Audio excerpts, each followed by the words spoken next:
Hello good morning દોસ્તો. તો જો આજે સવાર થઈ ગઈ છે અને હવે 3 દિવસ પછી અમે ઘરે આવ્યા તો ઘરની હાલત તો જુઓ તમે, કેટલો કચરો થઈ ગયો છે. મિત્રો તમે જોઈ શકો છો કે જો અહીંયા કેટલી ધૂળ થઈ ગઈ છે. હવે હું સાફ કરીશ, પછી કેટલા અહીંયા વાસણ છે એ બધા સાફ કરીશ, પછી આ કપડાં ધોવાના છે એ બધા બધું કરીશ. તમે જોઈ શકો છો આજે મારે કપડાં પણ એટલા હતા ને, જો આખી લાઈન ભરાઈ ગઈ છે. તમે જોઈ શકો છો એટલા મેં કપડાં ધોયા આજે, તો બહુ બધા કપડાં હતા મારે આજે. ફ્રેન્ડ્સ, આજે મેં ખાખરાવાળી ભેળ બનાવી છે.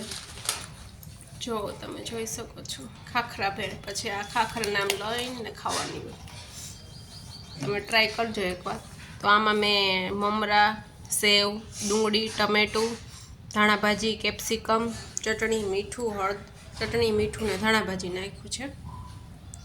આજે અમે ભાખરી પીઝા બનાવવાના છીએ. તો જોવો તમે રેસીપી. લોટ બાંધ્યો છે, અહીંયા બધું કટિંગ થઈ રહ્યું છે, ગાજર, કેપ્સિકમ ને બધું જ. અહીંયા બધો ભાખરીનો મસાલો પડ્યો છે, કટિંગ થઈ ગયું છે. અને પછી અમે થોડુંક ગેસ ઉપર સાતડી લઈએ બધો મસાલો. સૌ પ્રથમ અમે માયોનીઝ ને શેઝવાન ચટણી, પછી અમે આ પીઝા બોલ્ડર નાખ્યું છે, ચીઝ નાખ્યું છે, પછી હવે અમે આ બધો કોબી, ટમેટા અને ગાજરનો મસાલો નાખ્યો છે.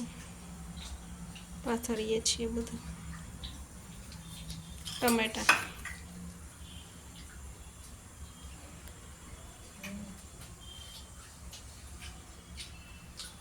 તમે જોઈ શકો છો મિત્રો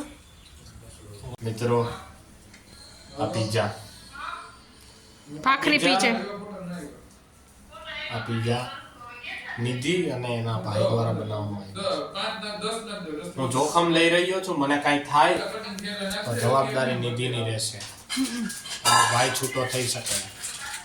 હું ખાઉં છું આ પિઝા. ભાખરી પીઝા બનાવ્યા છે મેં.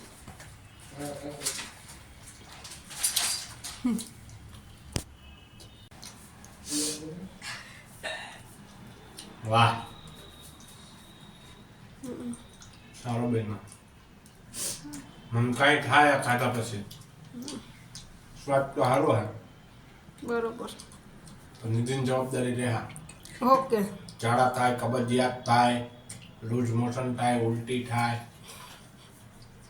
બીજા એક નંબર હે. વાહ, કટ કરીને